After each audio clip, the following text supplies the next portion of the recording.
3, 2, 1. Well, what is going on, Metaverse Church podcast friends? Welcome back to another episode. It is always so good for you to see us, and what I mean by that is it is good for you. It's good that you're seeing us because that means that you're watching our YouTube channel. That's what I mean by that. And if you're hearing us right now, thank you so much for just being a part of this Metaverse Church podcast family. I'm having a lot of fun with this. Goose, what about you, man? Yeah, having a blast, man. Yeah, so good. All right, so we're coming at you with a brand new episode, and as usual, I'll try to tee things up with just a fun, easy conversation, and just see where it goes from there at this point. But actually, can I just try something way off the cuff here? Please. All right. This is how you guys know that we're professionals, because we do stuff like this. Goose, why don't you ask the first question? Oh. Anything off the cuff. Anything you want.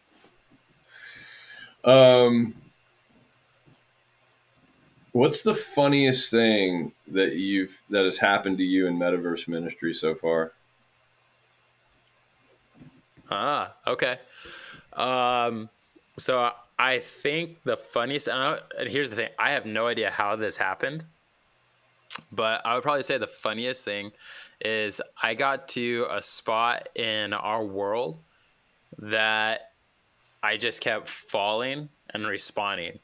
And so I'm pretty sure my team was there when this was happening, but for whatever reason, wherever I came in at, wherever I was, it was just a spot in the world where I guess there was no foundation to it.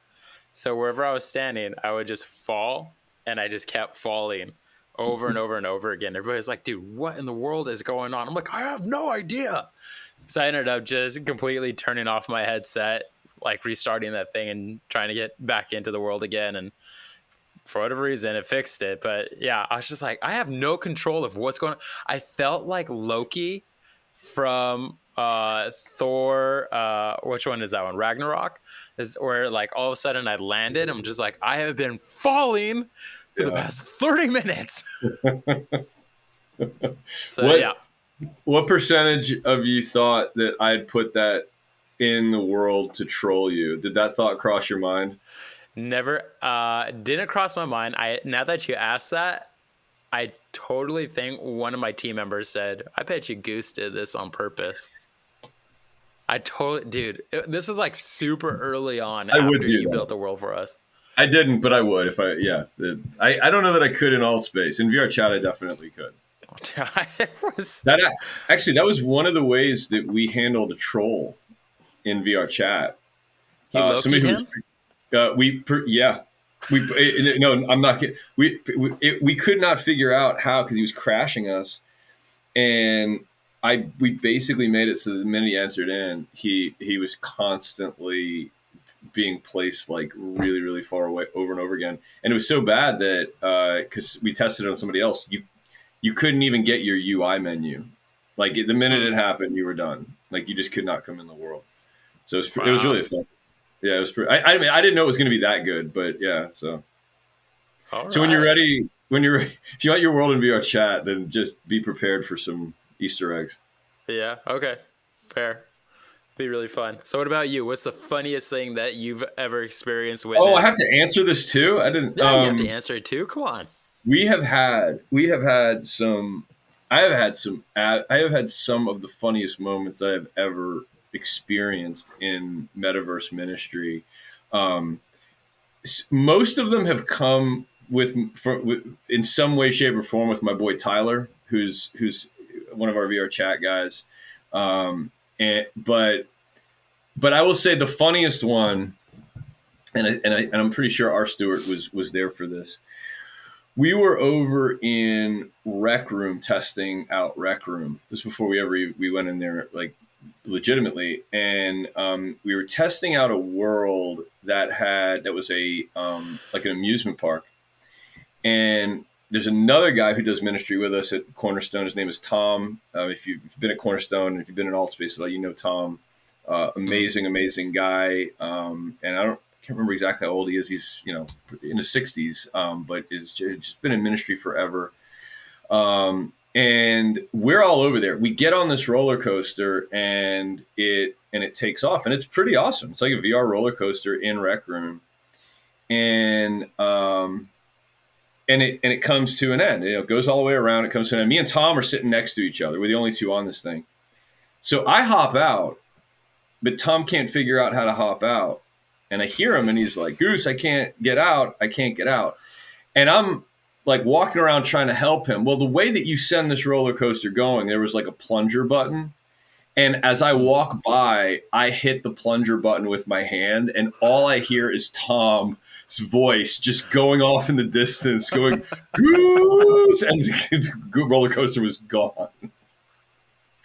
And I'm pretty sure Stuart was standing next to me, and all we heard was Tom's voice just gone. And he could not get out. That was one of many moments that I laughed so hard that I was crying. So did you anyway, hit that button? Did you hit that button on purpose? I did not. That's what made it so fun. I did not. I had no idea. I literally just walked by it, and my hand happened to swipe it, and Tom was just launched back into this roller coaster. Yeah, that he did not want to be on. Amazing. Dude, that's absolutely amazing. That was a funny moment. Yeah. Oh, so good. Okay, I'll share one more quick one. Like super quick.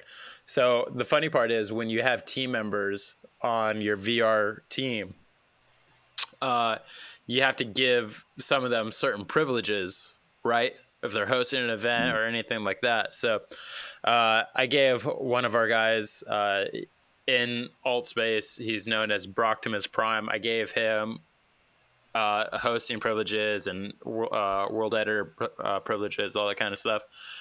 And so I think it was just the first Sunday of January. It wasn't too long ago. He's in there hosting the event, and I wasn't in at the time. But by the time that I get in, sometimes what I'll do is I'll spawn in, and then I'll hide my avatar someplace, and then I'll come back in to close out a service or whatever, or if I need to go use the bathroom or something like that, right? So I come back in, and I put myself on top of the roof of the building, and as I get the headset back on, all of a sudden, right when it spawns me back into that spot, I just see this shark flying over the building, and I'm just like, why is there a shark? Like, what is happening right now? And I look down over the top of the building, and he has this penguin and this shark, and there are people that are spawning into the service, and I'm just like, there's part of me that's just kind of like, I hate that you're doing this right now because there's a service going on, and then there's the other part of me that's like, this makes so much sense for VR. Yeah. So it's just one of those things like. And he built the shark, like he edited it so it was really large, and it was just like one of those Jaws moments where you're just like, we're gonna need a bigger building. Oh my gosh! So you gotta be careful with who you give privileges to. Yeah. No, that is the beauty of metaverse, where it's sacred and also sometimes ridiculous all at the same time. Yep. So. All right, that's good stuff. So in today's episode, we've talked about Altspace, RIP. We've talked about VR chat. We've talked about Rec Room. So in this episode, we're talking about Horizon. I'm going to say this wrong. I'm almost positive I'm going to say it wrong because I've been talking to people about this. I call it Horizons, but I'm pretty sure it's just Horizon. So it's Facebook's, Meta's platform that they've been toying around with for, has it been a year at this point? It's got to be close to a year. It's been around a little. It's and it's been rebranded. So depending on how you want to think about it, but yeah, like since the rebrand, I think it's probably about that. Yeah, and so we're talking about that platform today, which I think you and I, like, we have some Yeah. knowledge on it, but I don't think by any means we would say that we're experts. But I think that we've got enough information between the two of us that we can say, here's what it is, and here's kind of what you can expect. Yeah. I lucked out prior to us recording this episode. Just this past Monday, I got the opportunity to just sit down and talk with one of the VR pastors who's leading the way there in Horizon, and kind of gave me a little bit more insight and whatnot. So I will say there are some, as we get into like the goods and bads and all that kind of stuff, I will say there are some really intriguing features to Horizon that I think now with AltSpace shutting down, it would make a lot of sense for a lot of churches that head that way. And even some of the what's in the rumor mill for Horizon, I think is going to be even more intriguing. So it will be interesting to see as things develop and progress with Horizon, how many churches hop into that environment. So, let's start here, Goose, as we have been. From your perspective, what's good about Horizon? Aesthetically, it looks great. The last time I used it, it ran very smoothly. The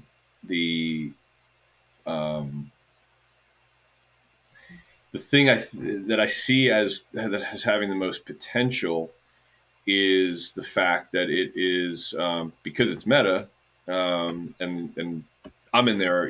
We're in there in a quest. Like the connectivity between people, and also the connectivity outside of the app. That's the thing that I actually think that's the thing that it has the biggest advantage over every other, at least right now, platform, is that idea, particularly as it pertains to churches, which are like, we are so event driven, and so I was over there, and we had a few of us over there, and one of the guys that was there, he created an event and then invited us to it, and that event popped up on my phone. Like the invite popped up on my phone as well as the headset, and that right there was just the thing that I was like, you can't beat that. The way that we get community together, especially in the metaverse, where people aren't, by and large, setting like calendar reminders to go to events. It's far more ad hoc.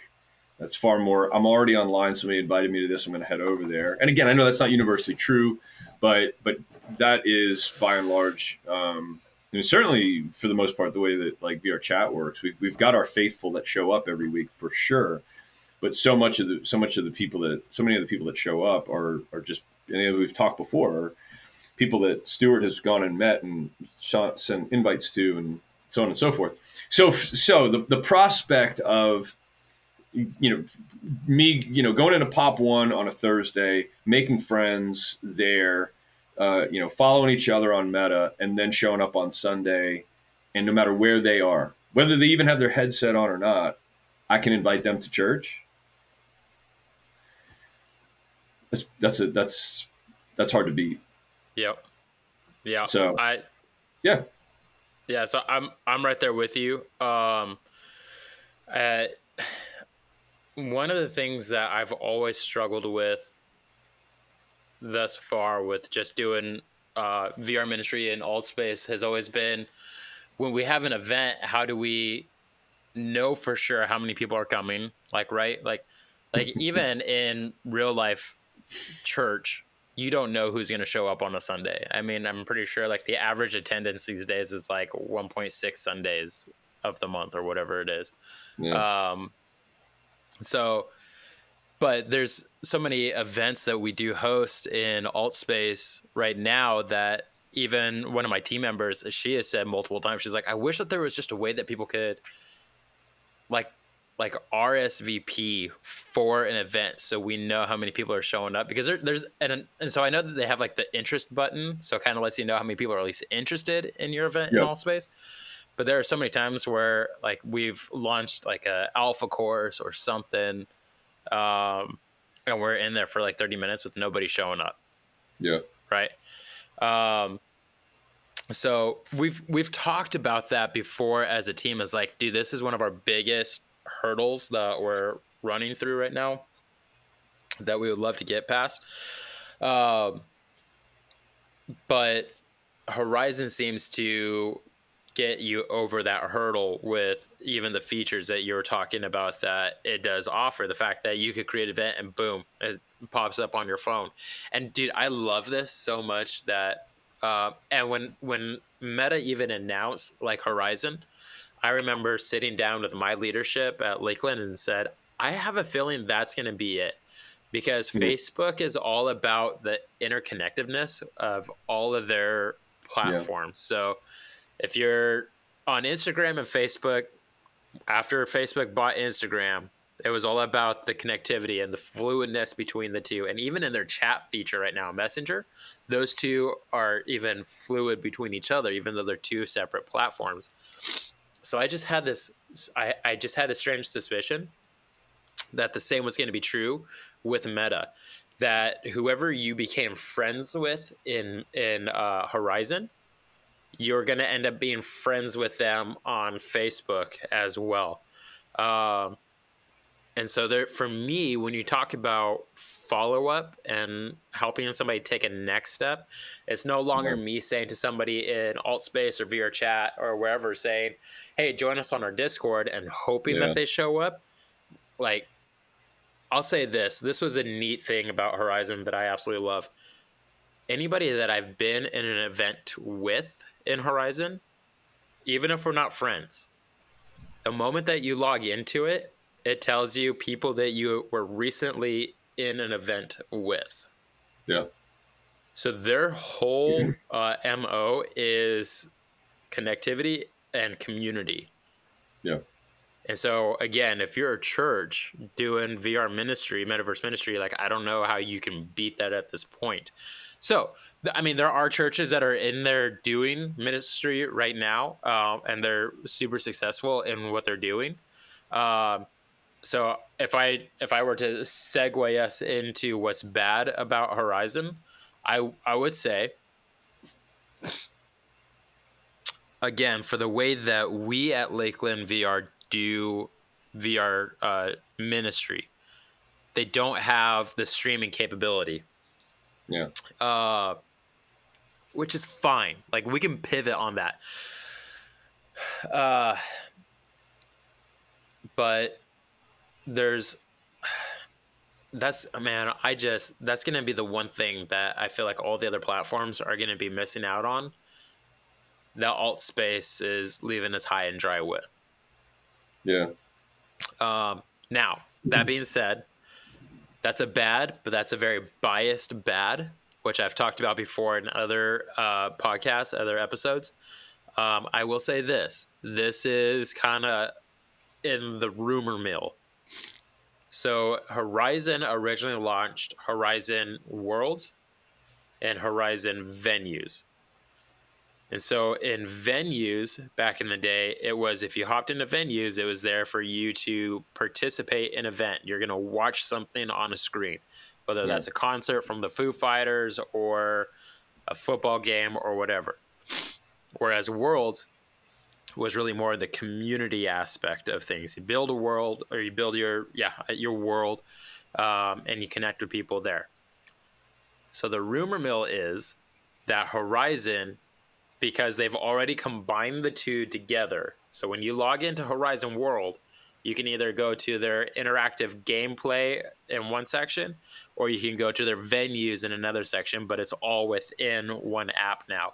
So the rumor mill is that because they already have that streaming feature in venues, that they're going to try to clean it up even more and just go ahead and create the component where you can stream within your Horizon World event that you create. I keep blocking my microphone, so I have no idea if I'm blocking myself out, but You're good. yeah. So also, I will say this for anybody who's watching this episode, I'm trying to like hold back a sneeze right now. That's why I keep like making weird faces and doing this. So I'm so sorry. But so that's why I said, like, for me right now, that's a bad. It's intriguing to get in there. Like another, like going back to a good, I would also say is, because I'm playing around with Horizon a lot right now, the world build feature in there, it is somewhat intuitive. Somewhat. There's some aspects to it that are just like, no, this is frustrating.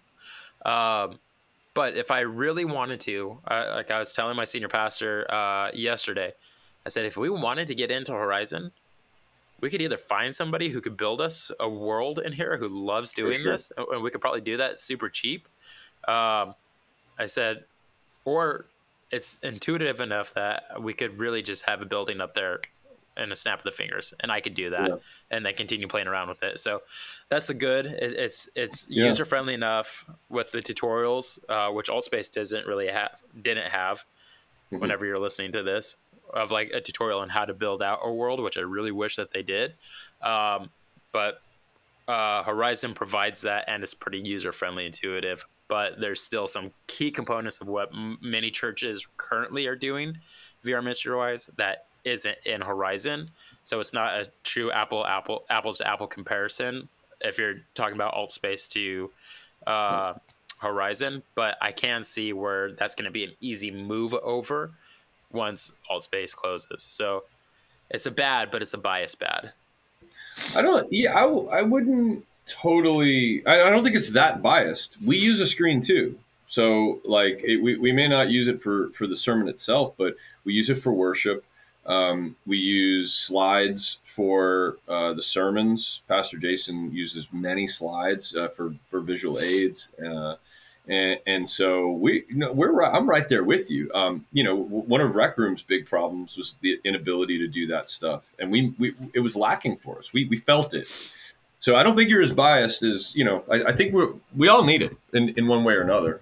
I would say we need it. We want it. Sure. We want it. So yeah, for me, I mean, I will. You want to hear biased? I'm biased. It doesn't allow unity. There's no unity building. Okay. That's the worst part about it. I'm not sure if that's just vindictiveness because Unity wouldn't wouldn't let Facebook buy them out, which is what was in the works. Because there was a point when you could use Unity to build back in the previous iteration, and they just removed that support. So there may be technical reasons, I don't know, but either way, it's not there, and to me that's a massive miss. If you want worlds, if you want the most robust world building that's out there, you having a an out of app or non-in-app editor of some kind. I mean, build your own. They could easily do that, and allow the same sort of editor, but just on a desktop. You're just going to be, faster in a lot of ways when you're not in app. And then there are certainly benefits to being an app as far as getting scale and moving things around and placing things with a little bit more precision, based on where you're looking. So there are benefits to both. Even when I'm developing in Unity, I mean, I've got my headset ready and I'm constantly moving between the two because you just don't know when you're putting stuff down if you really have scaled it right. So I get the in-app editor, but not having Unity, it just to me just makes no sense. Especially for them or some external editor. So that to me is the biggest. The other one I'm not sure about. I'm curious what your experience was, but I'm not sure they've got a critical mass there. It seems like there was some, it seemed like there was some people in there, but it's hard to know if it was just the time I was in there or what. But it didn't strike me as a place that was really like hopping. So I don't know. What do you think? What are you hearing? And what was your take? Yeah. So I would say I've experienced more critical mass in Horizon than Altspace. Well, yeah. But yeah.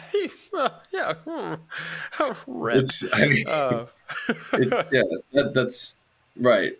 But for where with Allspace being the primary area that we were doing ministry in, I would say Yeah, that that every has time to that be I've launched into Horizon, I've come across more active users in yeah. Horizon than I probably have within Allspace. So I think it's growing. I think with the continued sales of Oculus or MetaQuest, I think that's just the natural next step for people is to get into Horizon because that's what it's designed for. Yeah. Um, so I would probably say that I've probably experienced maybe what it sounds like more critical mass than you have in there. But I can even say that again, I could use that as a segue to the next topic that we usually cover in here. I would say that I've experienced enough critical mass in there to say that I've built up a demographic for a Horizon user, and Oh, this okay. is the first time. So in the previous 3 episodes, talking about AltSpace, VR Chat, and Rec Room, you said in the previous episodes that Rec Room and VR Chat have closer to that 18 to 30-year-old Mm, range within those yeah. environments. Like easily upon entrance, you can easily find like the younger grouping of people that are in those platforms. I would say at face value, surface level face value of Horizon, I would peg it, dude. It's easily between 20 to 40 and probably more like early 30s. Um, so when I Oh, go in there, early I'm like, 30s. yeah, when I go in there, I'm like, these are my people. This is my generation right here for sure. Wow. I mean, honestly, I would have expected like older actually. Yeah, I think I So would have that's too. wow. So, Okay. so let me. I'll say it this way: like, if you would say that VR Chat Rec Room has probably like that 18 to 30, give me 30 to 50 That makes sense. That for makes sense. Horizon. That makes But sense. I would say heavily closer to that 30 range. Cool. Yeah, I could see that. And and I guess the other reason why I build that demographic out too is some of the events that I've hopped into in there.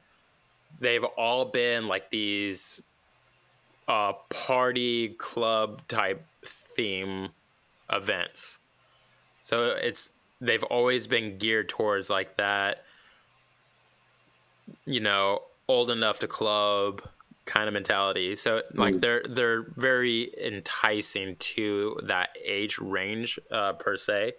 hmm. Their interactive side that they develop, like the whole games and stuff, very Rec Room in the approach. Very Yeah. Rec Room in the approach to the games.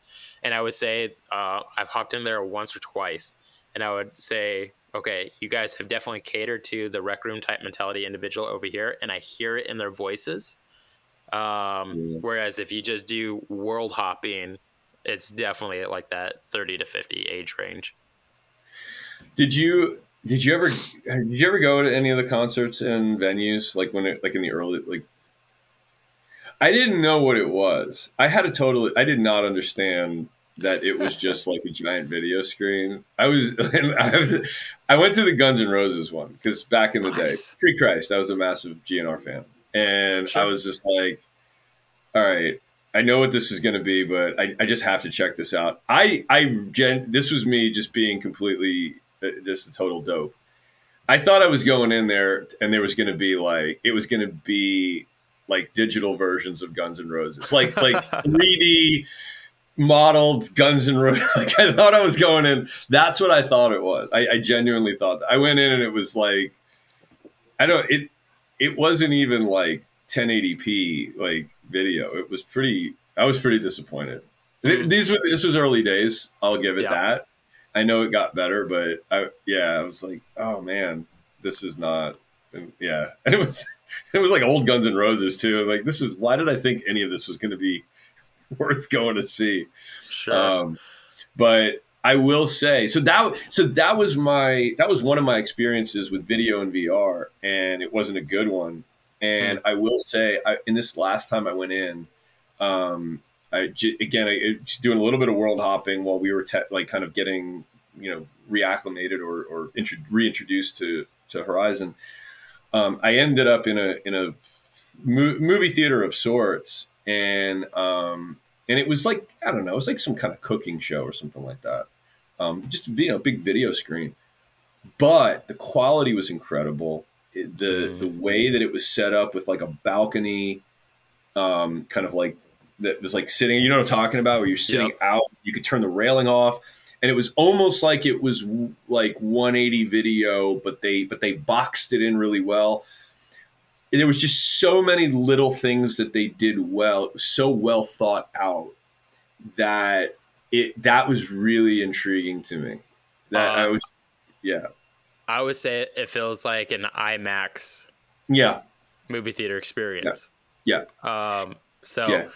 I appreciate you being transparent and talking about how you walked into a Guns N' Roses event and venues. So full transparency, like being that late 90s or late 80s, early 90s kid, dude, I loved Biggie. And so when I hopped into Horizon last week, their biggest showcase right now in their venues is a Biggie Smalls performance. Wow. But the way that they've done it is it's fascinating. So they've computer generated a Biggie Smalls, and they've computer generated a P. Diddy, and they brought in these guys who these artists who were on the same label or found by Diddy, whatnot. So they're singing live, and then they computer impose Biggie in singing his songs with these guys side by side. But it's a whole theatrical event in what they did with it. Driving down the streets of Brooklyn, songs going on, and all of a sudden you're like zooming in towards a TV, and once you hit the TV, you're back like in the back seat with Biggie. And I was just like, holy cow, you guys have taken this thing to a whole new level. This isn't just like watching, like you really feel like that you're on the streets of Brooklyn as Biggie is passing by in his topless Cadillac or whatever. Like you could almost easily get like motion sickness with what they did with it. But like that no rail feature as you're standing at the edge, like there were some scenes in there where if you look down, you feel like you're almost like Ant-Man in like microscope size, just looking down off, and like you're ready to fall into, what you're watching on the screen. So I was super intrigued by that. And after being in that event, I was just like, man, this could be really cool for churches in the long run if they bring this same element into their world feature. So there's a little bit where I was like, wow, this is taking me back way old school right now, listening to the songs, and then just the newness of it with how they're doing. I was like, my mind is straight up blown right now. So this is, it's enticing. They just need to pull the trigger on it.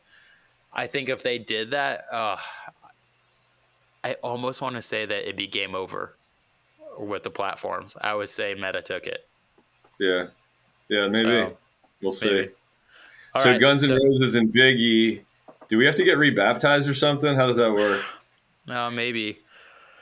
Quite possibly. Look, man. Confession and repentance. Right? There we go. All right, right. Confession That's right. and repentance. Right. There you go. Yeah. So, well put. All right. Okay, so that's really our deep dive into Horizon. Again, it is to me anyways, it is a newer platform per se. And there's a lot of upside to it.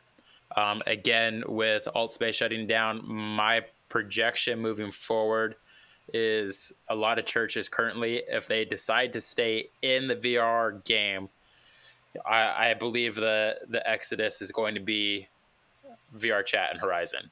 I think that's going to be the two avenues that churches go right now. So there's still going to be a lot to learn. I'm still in the process of learning a lot of what Horizon has to offer. It sounds like you guys over Cornerstone are as well. So I'm intrigued. I'll leave it at that. I'm intrigued with what Horizon is doing and what they will do and what I'm hearing down the pipeline. So that being said, final question: what's coming up in the near future? What's coming down the pipeline? Metaverse worldwide that you're excited about right now or would love to see? I think you said it. I mean, we're talking about Horizon, and so I think I'm just going to stay there. I think they're going to figure out that they need world builders to make that platform thrive, and that was a strength of Altspace. It's a strength of VR chat. I think they're going to. I'm just praying that they get smart and open up some type of editor there. And then making video easy to do. I'm sure their big issue is the dealing with IP rights and having to deal with people coming in and streaming movies that they are not supposed to and things like that. I'm sure that's what's holding it up because it's not a technical thing. Yeah. But figuring those two things out for Horizon would be that's a pretty immediate game changer in my book. Yeah. I would completely agree. Big thing coming down the pipeline that I'm excited about or dreaming about. You and I kind of touched on this in the last episode, more so you, but there is a new personality assessment out there. Again, I can't remember the name of it right off the top of my head. I heard about it in the Craig Rochelle podcast a couple of weeks ago, but it's from Patrick Lencioni. So I came across it, fell in love with it, what they were talking about anyways, took it. And then one of the things that it came down as was one of my biggest strengths is like, I'm a wanderer. I just love to sit in dreamland and create problems that don't actually exist, all that kind of stuff. And so my leadership asked me, so what's a big dream, head in the clouds dream that you have right now? And, this was Altspace making their announcement, but I said I think that it would be freaking baller, if I can say it that way, if we created a platform, a VR social platform. And ever since that conversation came up, Altspace made their announcement. And now in Discord, there's side conversations that are going on where people are literally saying the exact same thing that I am. A social VR platform that exists, created by churches for the church, but open to the mass public. So the church would no longer be bound by whatever app decides are the rules and regulations, but the church is the one that decides. And I'm just like, oh, that would be so cool. So I think here's why I say it's what I'm dreaming about pipeline. I think it's a pipeline deal. I think it's coming down the pipeline. I think somebody is probably already creating that, or it is right there on the tip of their brain and they're just formulating it. And maybe something like what's going on with Altspace is that push over the edge into it. So I think it's coming. I'm excited for it. Whoever's doing that, if you are, let's talk. I have nothing to contribute to it, but I just want to be like in the corner, rah type of individual. So yeah. Anything else? No, that's good, man. Yeah, I echo that big time. Sweet. All right. I said in a previous episode that we were going to try to start cutting back on some of these to be generous and, observant of your all's time as listeners. So we want to make these really fruitful, but not long and drawn out. So we'll go ahead and call that a wrap with this episode as we did our deep dive into Horizon. So as always, please subscribe to this podcast if it's beneficial to you. Share it with others. Leave a rating and review. All those next steps help get this podcast out to more people that are either just interested in what the church is doing in the metaverse or they're wanting to launch a church in the metaverse. On top of that, we've always mentioned our email that you can reach out to us, metaversechurchpodcast@gmail.com. After recording an episode, I reached out to Goose and I said, we have Discords for our churches.